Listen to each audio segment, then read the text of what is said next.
Good morning, students. In ENG DSC 102 nowadays we were going through the section which dealt with color discrimination से deal करने वाला था. ठीक है, उस सेक्शन को हमने बहुत डिटेल में डिस्कस किया. Everything I have discussed with you, even questions I have discussed with you in detail. I have discussed about the introductory of the chapter और the poem and each and every aspect of the poem it has been discussed in detail. So last जो हमारी पोएम थी it was still I rise which is very important and very energetic poem. एक ऐसी poets की poem है जो double struggle कर रही है. मैंने आपको फिर से बताया जैसे करुकू में बामा का है कि एक फ़ीमेल होने का स्ट्रगल है और एक जो टैग्ड है जैसे बामा का कास्ट वाला टैग था. और ये जो लेडी है शी बिलोंग्स टू अफ्रीका. तो वो उन लोगों ने अपने अपने संघर्ष को अपने अपने वर्ड्स में रिवील किया है. Now we will go through our section unit 4 का जो है आपका कंसेंसस ऑब्जेक्टर जो है पोइम हम उसको स्टडी करेंगे. It is written by Edna Saint Vincent Millay की ये पोइम है. She was an American poets थी वो. ठीक है, and a playwright plays लिखती थी. She achieved a Pulitzer Prize for poetry in 1923, third woman to win the award for poetry, and she was also known for her feminist activism. Feminism का अगर आपने concept पढ़ना होगा तो जो second section है उसमें देखना आप लोग जो आपकी मार्गरेट एटवुड की जो पोएम है. I forgot the name of the poem. Let me tell you the name of the poem. It is a reincarnation of captain cook. उसमें वो कंसेप्ट जो है वो एक फ़ीमेल के व्यू पॉइंट से वो चीज़ों को देखना चाहती है. सो ये फीमेल फेमिनिस्ट एक्टिविज्म में एसोसिएटेड थी. She use the pseudonym Nancy Boyne for her prose work. Pen name इन्होंने अलग यूज़ किया. Conscientious objector was written in during the world war 1. प्रथम विश्व युद्ध 1917 में जो हुआ था तब लिखा गया था. And was published in the collection wine from these grapes में ये पब्लिश हुआ था. And the title of the poem gives us a clear indication of the theme. तो टाइटल है वो खुद ही हमें थीम के बारे में बताता है. The conscientious objector is a person who refuses to be a part of the armed forces for moral and ethical reasons. Conscientious objector एक ऐसा इंसान होता है जो कुछ एथिकल और मॉरल नैतिक कारणों से युद्ध का हिस्सा बनने से इनकार कर देता है, क्योंकि उसको क्या लगता है कि युद्ध जो है वो क्या लाएगा, डेथ लाएगा, डिस्ट्रक्शन लाएगा. महाभारत में आपने देखा कि जब महाभारत का युद्ध खत्म हुआ था ना, it is said, I don't know whether it is true और not, but it is said, everyone says whosoever visits Kurukshetra, कि जो वो मैदान जहाँ युद्ध हुआ था still it is the soil of that very ground it is of red colour. तो सोचो सदियों पहले युद्ध हुआ था और युद्ध का रिजल्ट क्या था. अपने हिरोशिमा नागासाकी के बारे में सुना है. जब वहाँ पे एटॉमिक एक्सप्लोजन हुआ था, एटॉमिक बॉम्ब फेंका गया था, तो वहाँ पे क्या हालत हुई थी, लोग कितने सफ़रर रहे, वहाँ कितने लोग मारे गए. और स्टिल वो अभी तक जो है एटॉमिक बम की जो नेगेटिविटी है वो अभी तक है वहाँ पे. एटॉमिक रेज अभी तक जो है वो जनरेशन टू जनरेशन वो इम्पैक्ट डाल रही है. वहाँ लोग नॉर्मल जो है वो नहीं आ पा रहे हैं. लेकिन उसके बाद नो डाउट जापान ने बहुत ज़्यादा ग्रोथ किया, हम लोगों से ज़्यादा उन्होंने ग्रोथ ली है. लेकिन जो युद्ध की भयावहता है, जो उसके नेगेटिव इम्पैक्ट्स हैं, हम उसको इग्नोर नहीं कर सकते. यही कारण है कि हम युद्ध के दरवाजे तक दहलीज तक जाके फिर वापस आते हैं कि युद्ध कभी प्रोडक्टिव नहीं होता. अगर हम बात करें कि जब भारत पाकिस्तान का विभाजन हुआ था, पार्टीशन हुआ था, the parrot in the cage when I will send, और आपको सेंड हो चुका होगा वीडियो, तो the parrot in the cage में क्या बताया है कि जब पार्टीशन हुआ तो उसके जो रेफरेंसेस हैं, जो उसके पास्ट के रेफरेंसेस हैं लेडी के when she was in Lahore, तो वो कितने भयानक रेफरेंसेस हैं कि चारों तरफ आग है, धुआं है, मर्डर्स हैं, डेड बॉडीज़ की तरह लोग चल रहे हैं, हथियार हाथ में लेके चल रहे हैं कि आगे सामने जो भी आएगा वो उसको मारना है बस, विदाउट थिंकिंग कि वो फीमेल है, मेल है, बच्चा है, बूढ़ा है, कुछ नहीं सोचना, उनको उसको मारना है. सो वो भी तो युद्ध वाली जैसी, युद्ध की जैसी ही स्थिति थी. We people were killed here, people were killed there also, who were killed, common men, they are ever killed. उसी तरह से जब युद्ध होता है तो कौन मारा जाता है, हमारे सैनिक मारे जाते हैं. We are safe and we will be safe, we remain safe because of those people who are there for us, जो हमारे लिए हैं. तो जब युद्ध होता है तो युद्ध हमेशा नेगेटिविटी, डिस्ट्रक्शन लाता है. तो युद्ध को जहाँ तक हो सकता है हम अवॉइड करते हैं शांति के पथ पर चल के. ठीक है, इसमें कंसेंसस ऑब्जेक्टर एक ऐसी पोइम है जिसमें एक ऐसे इंसान के बारे में बताया है, एक ऐसे कि जो रिफ्यूज़ करता है कि भाई मैंने युद्ध का हिस्सा नहीं बनना है. दस implying that war is immoral. वो क्या बोलता है, अनैतिक है युद्ध. महाभारत का युद्ध जितना मर्जी, जिसके पास बड़े सॉलिड रीजंस थे युद्ध होने के, वो हमें बताने की ज़रूरत नहीं है। कुछ एक चैप्टर्स हैं, जब हम उनको पढ़ेंगे हमें पता चल जाएगा। लेकिन जो अंत था युद्ध का, डिस्ट्रक्शन, हम बोलते हैं ना, बुराई का नाश तो हुआ, लेकिन उसके साथ कौन लोग मारे गए? सैनिक, हज़ारों सैनिक मारे गए, दोनों तरफ के हज़ारों लोग मारे गए। And they suffered a lot, उनकी फैमिलीज जो है वो सफ़र रही। तो आज भी अगर कुरुक्षेत्र के मैदान की मिट्टी लाल है ना, तो सोचो वहाँ कितना ब्लड शेड हुआ होगा। अशोका के बारे में आपने सुना है, कलिंग के युद्ध के बारे में आपने सुना है। जितने भी भयानक युद्ध हुए उनका रिजल्ट जो है वो बहुत भयानक रहा है हिस्ट्री में, और उसने लॉन्ग लास्टिंग इम्पैक्ट कहाँ पे छोड़ा है? हमारे समाज पे छोड़ा है, हम पे छोड़ा है। और हिस्ट्री की बुक्स में आपको ज़्यादा डिटेल्स मिल पाएंगी। Fine. So war is immoral, अनैतिक है युद्ध। War is being considered as immoral, क्योंकि ये इमोरल है because it militates against life and facilitates death. ये मृत्यु को फैसिलिटेट करती है, सुविधा देती है, और जीवन के ऑपोजिट जाती है जो युद्ध है। This poem conscientious objector then is a statement, ये एक स्टेटमेंट है against the immorality of war, जिसमें इमोरैलिटी ऑफ वॉर को बताया है, अनैतिकता को बताया है युद्ध की, एज वेल एज डेथ, और मौत की, विच फॉलोज इन इट्स वेक। युद्ध के साथ मौत आती है, और दोनों चीज़ों को इसमें गलत बताया गया है। It brings fourth poet specific ideas and critic of war. इसमें ये बताया गया है कि पोइट के आइडियाज़ जो हैं पेसिफिक हैं, वो शांति का लवर है, और वो वॉर के अगेंस्ट है। ही डजंट लाइक वो एट एनी कॉस्ट, वो जो है युद्ध को पसंद जो है वो नहीं करती है। This poem is written by a woman, एक स्त्री ने इस पोएम को लिखा है, फीमेल ने लिखा है। So we will start the poem. I shall die if I am destined to die, अगर मेरी किस्मत में डेथ लिखी है ना, but that is all I shall do for death. डी इसमें जो है वो देखो कैपिटलाइजेशन है। It is called personification in literature. एक नॉन लिविंग चीज़ को आप लिविंग बीइंग के रूप में आप प्रेजेंट कर रहे हो। वर्ड्सवर्थ की पोइम्स पढ़ना, कभी एन को जो है वो कैपिटलाइजेशन देते हैं नेचर में, तो वो नेचर को एक लिविंग बीइंग समझते हैं। ये पर्सोनिफिकेशन है, पर्सोनिफाई है किया हुआ कि डेथ जैसे एक लिविंग बीइंग है। तो कहता I shall die but that is all I shall do for death. I am ready to die because I can do this much for death only. मौत अगर किसी की आई है ना, मेरे पास आएगी, तो I can leave my life, I can sacrifice my life. मैं अपने जीवन को देने को तैयार हूँ, क्योंकि मैं डेथ के लिए यही कर सकती हूँ।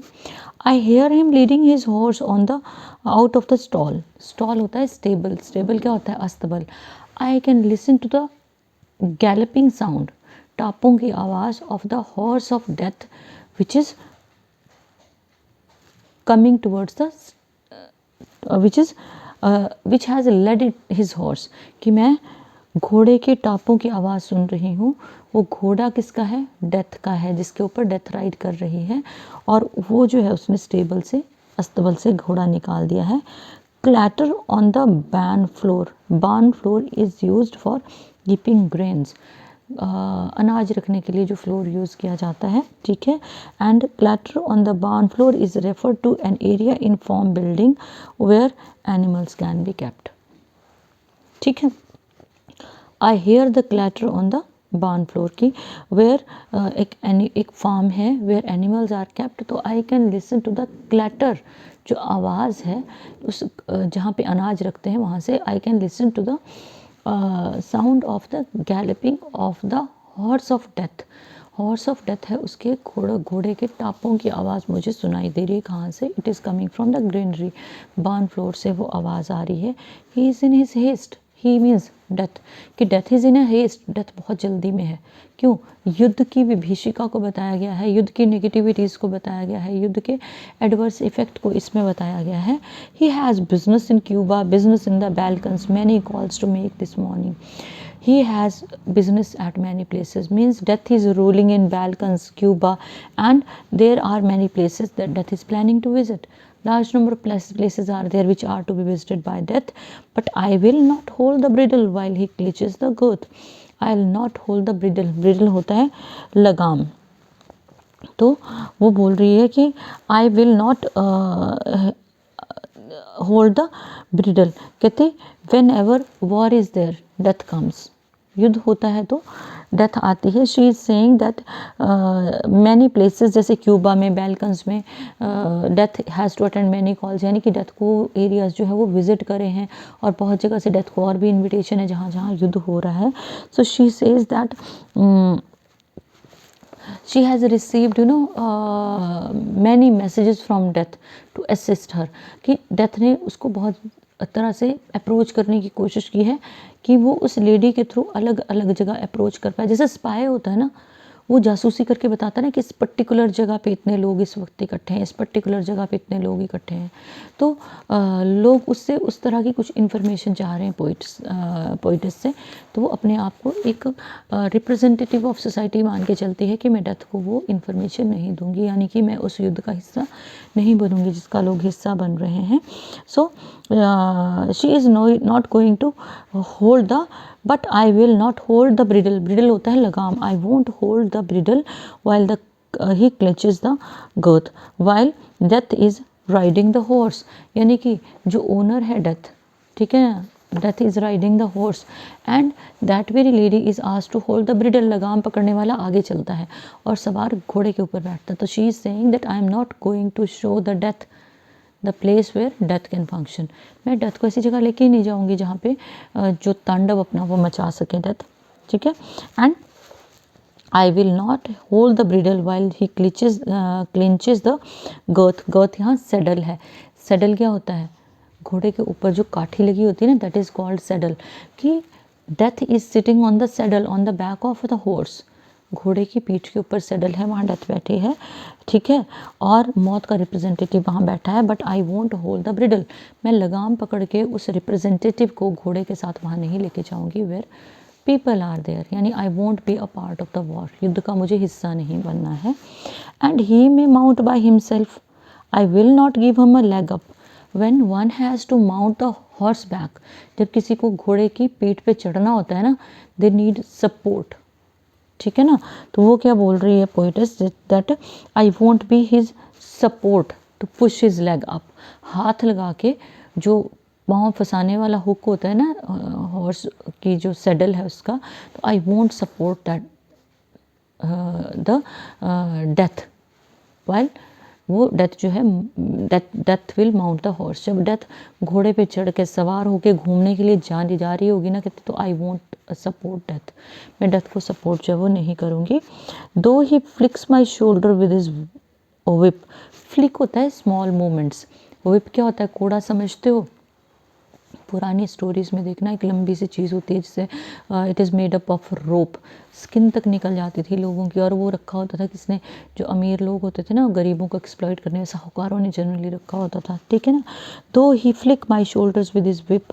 सो death is referred to a person sitting on the horseback and asking the poetess to show him the way, कि मुझे रास्ता दिखाओ. बोलती तो फिर क्या होगा? when I won't help that very fellow in riding the horse, I won't help that very fellow by taking care of the bridle of his horse. तो फिर क्या होगा? though he flicked my shoulders with his whip, death is touching my shoulders with slight touching with my shoulders with his whip. so वो हल्का सा मुझे touch करके जाएगी. I will not tell him which way the fox ran. I won't tell him where is his, कि उसका जो target है, वेयर इज़ हिज टारगेट, जो शिकार कर रहा है वो कहाँ पे है, ठीक है. I won't give even slightest information about my country. Death को मैं नहीं बताऊँगी कि लोग कहाँ पे हैं, ठीक है. With his hoof on my breast, then what would happen? He'll just lay me down, मुझे धक्का देगा, I'll fall down. hoof क्या होता है? जो घोड़े का पाँव होता है ना, that would be on my breast. I will not tell him where the black boy hides in the swamp. I won't tell him about the hiding place of the black boy who has hidden somewhere in swamps. means marshy area, जो दलदल वाला area है, जो उस area में वो कहाँ पे जो है वो एक लड़का छुपा है. So there is a reference to black in America who were oppressed. तो ये देखो, ये पीछे वाले चैप्टर से कनेक्ट हो रहा है.